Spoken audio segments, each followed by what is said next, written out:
Hi everybody, welcome back to our channel. I'm back with a new video and today I'll be showing you the ways to share iPhone internet to MacBook via USB cable. To do it so, you want to make sure to watch this video right till the end. Now tethering your iPhone to your Mac using a USB cable so that you could use its internet connection is easy. So first of all, you need to turn on your iPhone's personal hotspot. To do this, you want to open the settings app and tap on the personal hotspot and you want to toggle the button. After which you need to ensure that you have the latest version of iTunes installed on your computer.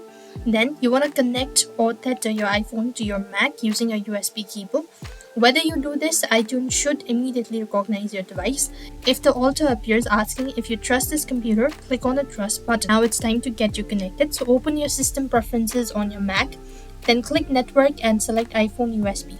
If you don't see it, click to add it. If you are already connected to Wi-Fi or another connection, your personal hotspot connection might not activate until you uncheck disable unless needed under status. Then you want to open the system preferences on your Mac once again, then click on network, select your iPhone and then under details make sure to toggle off the disable unless needed options. And with that being said, you've successfully used your iPhone internet to Mac. I hope the video was helpful. Make sure to like, share and subscribe to our channel. Thank you for watching. See you in the next video.